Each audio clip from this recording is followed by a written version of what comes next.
ஜெனியோட college life tragedy அப்படின்னா, அடுத்து ஜெனியோட marriage life அதை விட ட்ராஜடி.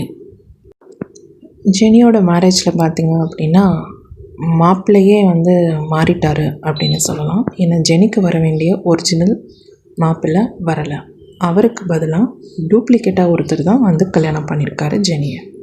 இந்த கல்யாணம் எப்படி நடந்துச்சு அப்படிங்கிற விஷயத்தை சுவாரஸ்யமாக நான் சொல்கிறேன்.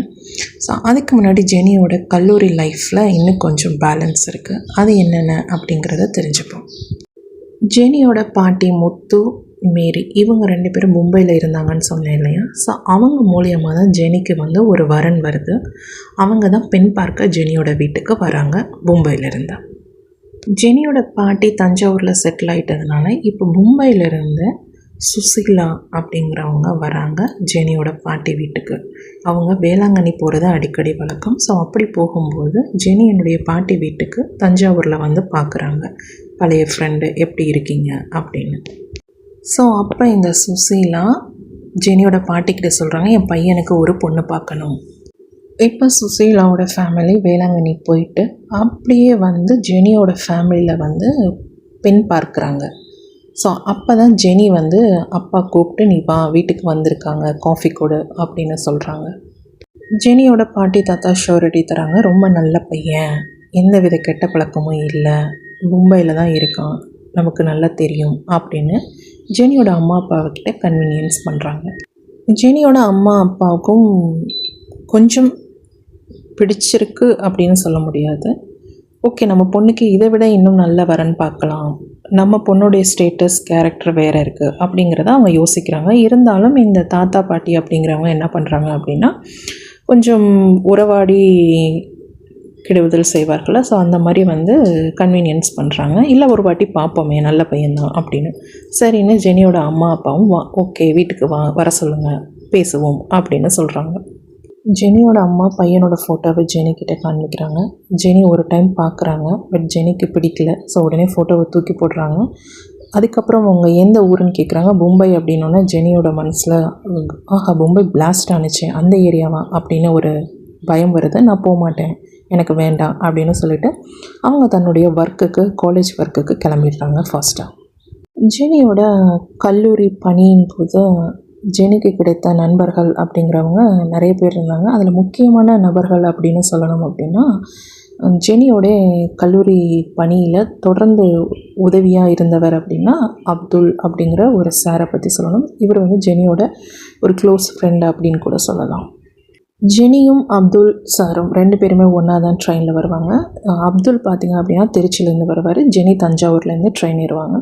ஸோ 2 பேருமே சீட் கிடைக்கிறப்போ ஒன்றா உட்காந்துருப்பாங்க. இல்லை அப்படின்னா வேறு வேறு கம்பார்ட்மெண்ட்டில் வருவாங்க. ஆனால் ஒரே பிளாட்ஃபார்ம் இறங்குறது, அதாவது கும்பகோணத்திலே இறங்கணும் இல்லையா, ஒரே காலேஜ். ஸோ இறங்கி அங்கேயே 2 பேரும் சாப்பிட்டுட்டு ஒன்றாவே காலேஜ் பஸ்ஸில் போயிடுவாங்க. ஒர்க் பார்த்திங்க அப்படின்னா அப்துல் சார் ஒர்க் பண்ணுறது லைப்ரரியன், ஜெனி ப்ரொஃபஸராக ஒர்க் பண்ணிகிட்ருப்பாங்க. ஸோ இவங்களுக்குள்ளார ஒரு நல்ல ஃப்ரெண்ட்ஷிப் அப்படிங்கிறது இருந்தது அப்படின்னு சொல்லலாம். ஜெனி எப்போதும் தன்னுடைய ஃப்ரீ ஹவர்ஸ் லைப்ரரியில் தான் ஸ்பெண்ட் பண்ணுவாங்க. ஸோ அதில் ஸ்டூடெண்ட்ஸ்க்கு நோட்ஸ் எடுக்கிறது, ரிசர்ச் ஓரியன்டாக படிக்கிறது, ஸ்டடீஸ் பண்ணுறது, இதில் தான் இருப்பாங்க. ஸோ அதில் முக்கியமாக ஹெல்ப் பண்ணவர் அப்துல். ஸோ இந்த அப்துல் பார்த்திங்க அப்படின்னா ஜெனி ஒர்க் பண்ணுற காலத்தில் அவருடைய ஃப்ரெண்டாக, ஒரு பிரதராக பாதுகாப்பாக இருந்தார் அப்படின்னு சொல்லலாம். ஸோ இவங்களுக்குள்ளார அண்ணன் தங்கை மாதிரி உறவு இருந்தது அப்படின்னு கூட சொல்லலாம். கல்லூரியில் ஜெனி எல்லாரையுமே, தன்னுடைய ஸ்டாஃப் கலீக்ஸ் எல்லாரையுமே பிரதர்ஸ் சிஸ்டர்ஸ் அப்படி தான் பார்ப்பாங்க. ஸோ யாருக்கிட்டையுமே அவங்க தப்பான எண்ணமோ இல்லை பேட் பிஹேவியரோ வச்சுக்க மாட்டாங்க அப்படின்னு சொல்லலாம். அப்படி தான் ஜெனிக்கு அப்துல்லோட மனைவி ஒரு சாப்பாடு சுவையாக செஞ்சு கொடுக்குறாங்க. ஸோ இதை ரயில்வே ஸ்டேஷனில் அப்துல்லும் ஜெனியும் சாப்பிட்றாங்க. அது என்ன ஃபுட் அப்படின்னா, ஃபஸ்ட்டு டைம் ஜெனி டேஸ்ட் பண்ணுறாங்க மக்ரோனி, அந்த முஸ்லீம்ஸ் செய்யக்கூடிய ஒரு ஸ்பெஷல் ஃபுட். ஸோ இது அப்துல்லோட ஒய்ஃப் கிட்டேருந்து ஜெனிக்கு கிஃப்டாக வந்தது அப்படின்னு சொல்லலாம். ஸோ ஜெனி ரொம்ப தேங்க் பண்ணாங்க அவங்களுடைய ஒய்ஃபுக்கும் அப்துல்லுக்கும். அடுத்து நம்ம ஜெனி கம்ப்யூட்டர் லேபில் தான் டைம் ரொம்ப ஸ்பெண்ட் பண்ணுவாங்க.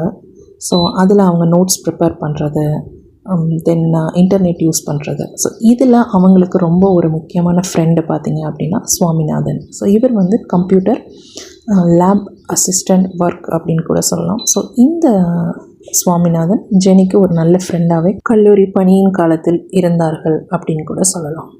ஸோ ஜெனி கல்லூரியில் ப்ரொஃபஸராக ஜாயின் பண்ண அதே டைம் அவங்க காலேஜில் டூர் அரேஞ்ச் பண்ணுறாங்க, அதாவது எம்ப்ளாயீஸ் டூர். ஸோ இந்த டூர் பார்த்திங்க அப்படின்னா கேரளாவுக்கு எல்லோரும் போகிறாங்க, அதில் ஜெனியும் கலந்துக்கிறாங்க, அந்த டூரில் போகிறாங்க அப்படின்னு சொல்லலாம். டூருக்கு ஜெனி வரமாட்டேன்னு சொல்லிட்டாங்க. பட் எல்லா கலீக்ஸும் கம்பல் பண்ணி ப்ரெஷர் பண்ணதுனால ஜெனி அந்த டூருக்கு போகிறாங்க. ஸோ அப்படி போகும்போது ஜாலியாக தான் இருக்குது அந்த டூர் அப்படின்னு சொல்லலாம். ஸோ எல்லாருமே ஒரு டூர் டெம்போ வேன் பிடிச்சிட்டு கேரளா ஃபஸ்ட்டு அவங்க ஆனைமலை போகிறாங்க, கோயம்புத்தூர். அடுத்து பார்த்திங்க அப்படின்னா கேரளாவோட Guruvayur temple, Bhagavathi Amman temple, Kozhikode temple. So இந்த மாதிரி நிறைய டெம்பிள் விசிட்ஸ் அப்படிங்கிறதான் அவங்க பார்க்குறது கேரளாவில். ஸோ இது ஃபுல் அண்ட் ஃபுல் காலேஜ் ஸ்டாஃப்ஸோட அவங்க என்ஜாய் பண்ண ஒரு ஃபஸ்ட்டு டூர் அப்படின்னு சொல்லலாம். நெக்ஸ்ட் அவங்க பார்த்திங்க அப்படின்னா வாட்டர் ஃபால்ஸில் என்ஜாய் பண்ணுறாங்க.